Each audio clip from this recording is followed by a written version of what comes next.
Bienvenidos a la sección número 8 de la materia La misión de la Iglesia. Continuamos intentando contestar la pregunta, ¿para qué existe la Iglesia? Y estamos analizando el paso de la asociación como uno de los pasos básicos en el plan divino de nuestro Señor Jesús del discipulado. Decíamos que no se trata de que el discipulador ande por allí diciendo, imítenme. Eso sería imprudencia y arrogancia de la más peligrosa.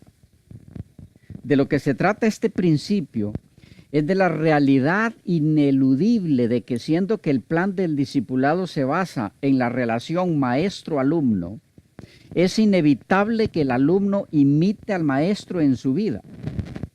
Y esto ocurre sin que el maestro lo solicite. Eso es importante captarlo. Esto se da porque en esa asociación maestro-alumno, discipulador-discípulo, la imitación del que está aprendiendo para con el que le está enseñando es automática.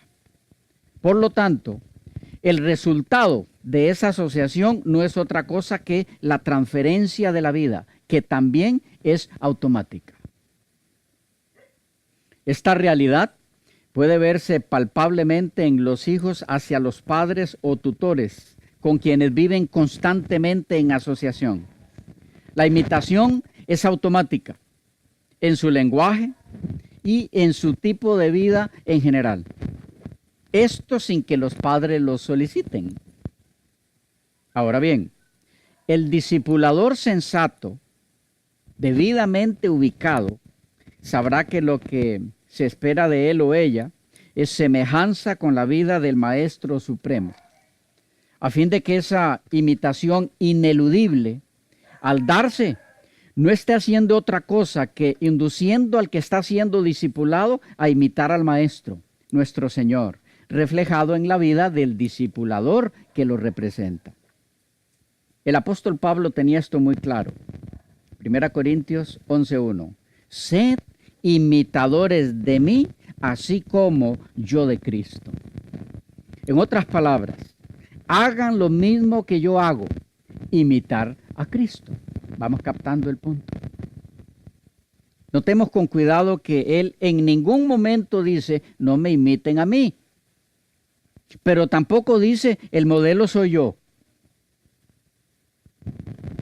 Se requiere de sano juicio y de un maduro equilibrio en esto, a fin de no estropear o distorsionar el verdadero sentido de esta declaración del apóstol tan significativa. En síntesis, el discipulador ha de tener claro que la imitación del discípulo será automática, ineludible. Por tal razón, ha de asegurarse que su propia vida, que automáticamente estará siendo transmitida a su discípulo, ha de ser un reflejo de la vida del Maestro, nuestro Señor. Y la pregunta que automáticamente surge aquí es, ¿y para estas cosas quién es suficiente? 2 Corintios 2:16. ¿Quién puede decir, yo sí sirvo para eso? Tal vez ayude un poco en esta dirección las palabras del mismo apóstol Pablo en Gálatas 6:14. Pero lejos esté de mí gloriarme, sino en la cruz de nuestro Señor Jesucristo, por quien el mundo me es crucificado a mí y yo al mundo. Notemos aquí el equilibrio ya mencionado. El apóstol dice que no se gloría sino en la cruz de Cristo. No hay aquí ninguna vanagloria, pero a la vez aclara que está crucificado para el mundo. Es decir, ha muerto al mundo. No vive para las cosas de este mundo, sino para Cristo. Por eso puede decir a la vez que dice, lejos esté de mí gloriarme, también hagan como yo he hecho. ¿Vamos captando el punto, hermanos queridos? Y la otra forma en la que el apóstol contesta la pregunta, ¿y para estas cosas quién es suficiente?, es con la orientación dada a los hermanos de Corinto. 2 Corintios 12:9. Y me ha dicho Bástate mi gracia, porque mi poder se perfecciona en la debilidad. Por tanto, de buena gana me gloriaré más bien en mis debilidades, para que repose sobre mí el poder de Cristo. El discipulador, consciente de su terrible responsabilidad al ser imitado inevitablemente, ha de tener claro que, a fin de dar cuenta de su discipulado con su frente en alto, modestamente hablando, ha de mantenerse constantemente como viendo al invisible, según Hebreos 11:27. Corriendo con paciencia la carrera que tenemos por delante, según Hebreos 12:1. Y en los versículos 2 al 4, puesto los ojos en Jesús, el autor y consumador de la fe, el cual por el gozo puesto delante de él sufrió la cruz, menospreciando el oprobio, y se sentó a la diestra del trono de Dios. Considerad aquel que sufrió tal contradicción de pecadores contra sí mismo, para que vuestro ánimo no se canse hasta desmayar, porque no habéis resistido hasta la sangre combatiendo contra el pecado. Hay que recalcar que la invitación aquí del apóstol es a mantener los ojos en el Maestro, pero no en una forma meditativa, inactiva, sino en constante lucha y combate contra el pecado. Y entonces, un día de tantos, ese discipulador descubrirá que la imitación del Maestro será completa, total. Su vista, al mantenerse fija en su Maestro, va a reflejarse en una vida semejante a la de él. Y esto antes de que su Maestro regrese en gloria, a fin de que pueda estar en pie ante su persona en ese glorioso día. Y no solo él, sino su discípulo, que le habrá imitado en la constante contemplación del Maestro Supremo, que le ha transferido su vida a ambos a través del plan supremo del discipulado. ¿Qué tiene para decirnos Elena de White respecto al elemento asociación en el plan del discipulado? Algunas declaraciones de ella. La que voy a leer está en Los Hechos de los Apóstoles, páginas 15 y 16. Dice, para continuar su obra, Cristo no escogió la erudición o la elocuencia del Sanedrín judío o el poder de Roma. Pasando por alto los maestros judíos que se consideraban justos, el artífice maestro escogió a hombres humildes y sin letras para proclamar las verdades que habían de llevarse al mundo. A esos hombres se propuso prepararlos y educarlos como directores de su iglesia. Ellos, a su vez, habían de educar a otros y enviarlos con el mensaje evangélico. Para que pudieran tener éxito en su trabajo, iban a ser dotados con el poder del Espíritu Santo. Y hay alguno preocupado, alguna preocupada diciendo, ¿y cómo yo voy a adquirir la vida de Jesús si mi discípulo me va a imitar? Dice, para que pudieran tener éxito en su trabajo, iban a ser dotados con el poder del Espíritu Santo. Allí es de donde viene el poder, mi hermano y hermana. Sigue diciendo ella, el Evangelio no había de ser proclamado por el poder ni la sabiduría de los hombres, sino por el poder de Dios. Durante 3 años y medio, los discípulos estuvieron bajo la instrucción del mayor maestro que el mundo conoció alguna vez. Mediante el trato y la asociación personales, Cristo los preparó para su servicio. Día tras día caminaban y hablaban con él. Oían sus palabras de aliento a los cansados y cargados y veían la manifestación de su poder en favor de los enfermos y afligidos. Algunas veces les enseñaba sentado entre ellos en la ladera de la montaña. Algunas veces junto al mar o andando por el camino les revelaba los misterios del reino de Dios. Donde quiera hubiese corazones abiertos a la recepción del mensaje divino, exponía las verdades del camino de la salvación. No ordenaba a los discípulos que hiciesen esto o aquello, sino que decía, seguidme. En sus viajes por el campo y las ciudades los llevaba consigo para que pudiesen ver cómo enseñaba a la gente. Viajaban con él de lugar en lugar, compartían sus frugales comidas y como él, algunas veces tenían hambre y a menudo estaban cansados.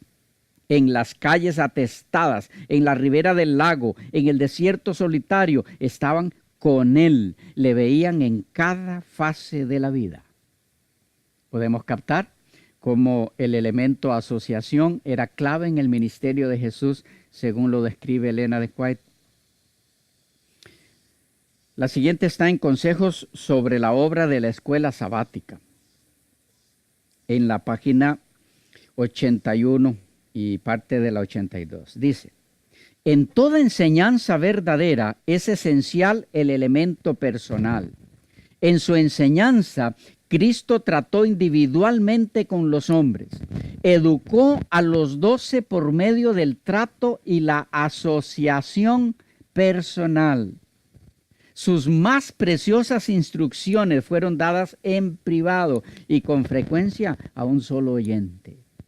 El verdadero educador, teniendo presente lo que pueden llegar a ser sus alumnos, reconocerá el valor del material con el cual trabaja. Sentirá interés personal por cada alumno y tratará de desarrollar todas sus facultades. Por imperfecto que sea, se estimulará todo esfuerzo hecho por armonizar con los principios justos.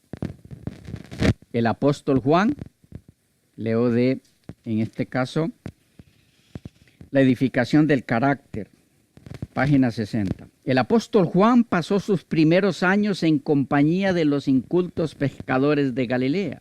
No gozaba de la educación que proporcionaban los colegios, pero por medio de su asociación con Cristo, el gran maestro obtuvo la más alta educación que el hombre mortal puede recibir.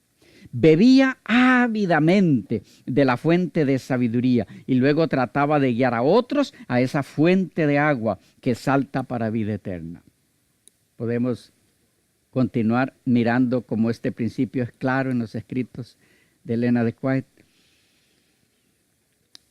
Leo de Hechos de los Apóstoles, página 168. En su asociación con el Maestro, los discípulos obtuvieron una preparación práctica para la obra misionera. Vieron cómo él presentaba la verdad y cómo trataba las situaciones intrincadas que surgían en su ministerio. Fueron testigos de su acción sanadora donde quiera que él iba. Le oyeron predicar el evangelio a los pobres. En nuestros días, todos deberían aprender por el estudio de su vida, sus métodos de trabajo. Esta que le di no está en Hechos, sino en el Evangelismo, la página 85. La de Hechos de los Apóstoles, página 168, es la que sigue. Dice, Pablo y Silas en toda su asociación con Timoteo, noten ahora el principio aplicado por los apóstoles. Pablo y Silas en toda su asociación con Timoteo trataban de ahondar la impresión ya hecha en su mente de la sagrada y seria naturaleza de la obra del ministerio evangélico. En el mismo libro, misma página, dice, en su trabajo, Timoteo buscaba constantemente el consejo y la instrucción de Pablo. No actuaba por impulso, sino con reflexión y serenidad. Preguntaba a cada paso, ¿es este el camino del Señor? El Espíritu Santo encontraba en él uno que podía ser amoldado y modelado como un templo para la morada de la divina presencia. ¿Captamos aquí cómo reflejaba Timoteo que era apto para ser discipulado? Palabras claves. Buscaba constantemente el consejo y la instrucción de Pablo. No actuaba por impulso, sino con reflexión y serenidad.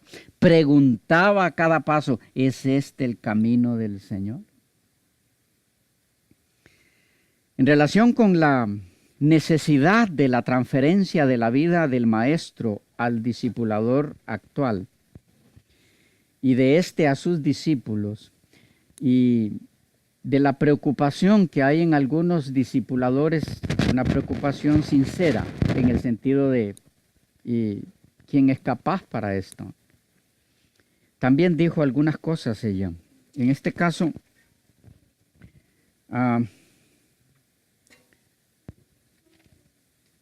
Hechos de los Apóstoles, la página 446.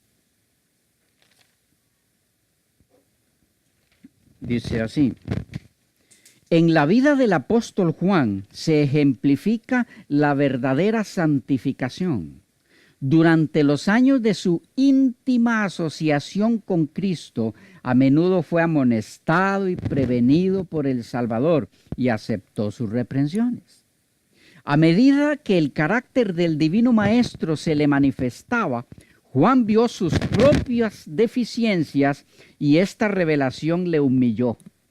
Día tras día, en contraste con su propio espíritu violento, contemplaba la ternura y la tolerancia de Jesús y oía sus lecciones de humildad y paciencia. Día tras día su corazón fue atraído a Cristo hasta que se perdió de vista a sí mismo por amor a su Maestro. El poder y la ternura, la majestad y la mansedumbre, la fuerza y la paciencia que vio en la vida diaria del Hijo de Dios llenaron su alma de admiración. Sometió su temperamento resentido y ambicioso al poder modelador de Cristo, y el amor divino realizó en él una transformación de carácter. ¿Te das cuenta, hermano mío, hermana? Puede que te consideres no apto para discipular porque tu carácter está muy lejos de ser o de reflejar el carácter de Cristo. Pero era el mismo carácter que tenía Juan, el que tienes tú y el que pueda tener yo. El secreto está en permitir que el Señor nos transforme el carácter.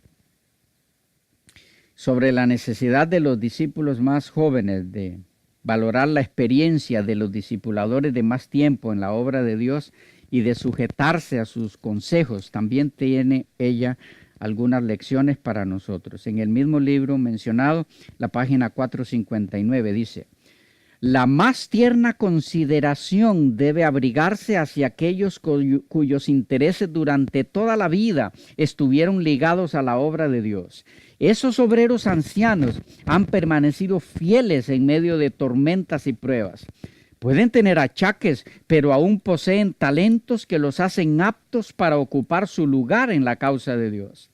Aunque gastados e imposibilitados de llevar las pesadas cargas que los más jóvenes pueden y deben llevar, el consejo que pueden dar es del más alto valor. Pueden haber cometido equivocaciones, pero de sus fracasos aprendieron a evitar errores y peligros. ¿Y no serán, por lo tanto, competentes para dar sabios consejos? Sufrieron pruebas y dificultades, y aun cuando perdieron parte de su vigor, el Señor no los pone a un lado. Les da gracia especial y sabiduría. Los que sirvieron a su Maestro cuando el trabajo era duro, soportaron pobreza y se mantuvieron fieles cuando solamente unos pocos estaban de parte de la verdad, deben ser honrados y respetados. Debemos manifestar manifestar especial respeto por los siervos y siervas de Dios que han gastado su vida para servirle. Eso es parte indispensable del discipulado. Sigue diciendo ella: el Señor desea que los obreros más jóvenes logren sabiduría, fuerza y madurez por su asociación con esos obreros fieles. Reconozcan los más jóvenes que al tener entre ellos tales obreros son altamente favorecidos. Déseles un lugar honorífico en sus concilios a medida que los que han gastado su vida en el servicio de Cristo se acercan al fin de su ministerio terrenal, serán impresionados por el Espíritu Santo a recordar los incidentes por los cuales han pasado en relación con la obra de Dios. El relato de su maravilloso trato con su pueblo, su gran bondad al liberarlos de las pruebas, debe repetirse a los que son nuevos en la fe. Dios desea que los obreros ancianos y probados ocupen su lugar y hagan su parte para impedir que los hombres y mujeres sean arrastrados hacia abajo por la poderosa corriente del mal. Desea que tengan puesta su armadura hasta que Él les mande de ponerla. A todo esto, amigos y hermanos queridos, hay algo importante a aclarar en el contexto del elemento asociación. Y es que la simple asociación física, sin transferencia de la vida del discipulador al discípulo, no tiene ningún significado, ni dará ningún fruto en el reino de Dios. Este fue el caso de uno de los 12, Judas. Su asociación física de lugar y espacio se dio entre él y el maestro. Pero ese tipo de asociación no produjo nada en su vida, en el campo del crecimiento espiritual y de la transformación del carácter. Aun cuando pasó el mismo tiempo con Jesús que todos los otros discípulos. En palabras de Elena G. de White, Joya de los Testimonios, tomo 2, página 503. Satanás está jugando el juego de la vida para apoderarse de cada alma. Sabe que la simpatía práctica es una prueba de la pureza y de la abnegación del corazón y hará todo esfuerzo posible para cerrar nuestro corazón a las necesidades ajenas y lograr que al fin no nos conmueva la vista del dolor. Introducirá muchas cosas para impedir la impresión del amor y la simpatía. Así fue como arruinó a Judas. Ahora escuchemos. Dice, este se dedicaba constantemente a hacer planes para beneficiarse a sí mismo. Notemos qué fue lo que lo afectó. No produjo en él lo que produjo en los demás, la asociación con Cristo. ¿Por qué? Dice,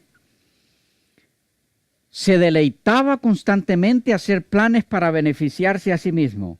En esto representa una gran parte de los que profesan ser cristianos hoy. Por lo tanto, necesitamos estudiar su caso. Estamos tan cerca de Cristo como Él lo estaba. Sin embargo, si como sucedió con Judas, la asociación con Cristo no nos hace uno con Él, si no cultiva dentro de nuestro corazón una simpatía sincera hacia aquellos por quienes Cristo dio su vida, corremos como Judas el peligro de quedar separados de Cristo y de ser objetos de las tentaciones de Satanás. Necesitamos protegernos contra la primera desviación de la justicia, una transgresión, una negligencia en cuanto a manifestar el Espíritu de Cristo.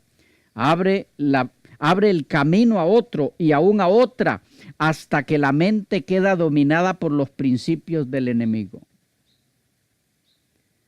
Si se cultiva un espíritu de egoísmo, llega a ser una pasión devoradora que nada sino el poder de Cristo puede subyugar. Ha de recalcarse aquí entonces que lo que impidió que en el caso de Judas su asociación con el maestro fuera fructífera fue su egoísmo. El espíritu egoísta que se resiste a ser transformado por el poder de Dios imposibilita el plan del discipulado.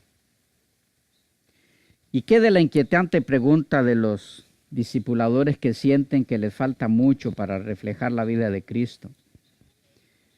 Y que para estas cosas, ¿quién es suficiente? Elena de White, contestando esta misma inquietud a los padres que tienen la misma preocupación como nuestros discipuladores en relación a sus hijos, dijo algo de mucha importancia, que puede ser también de mucha motivación para aquellos a quienes nos toca discipular y en quienes el carácter de Cristo no está todavía totalmente reflejado. ¿Qué dijo ella? Se nos fue el tiempo. Quedamos aquí y lo miramos en la próxima ocasión.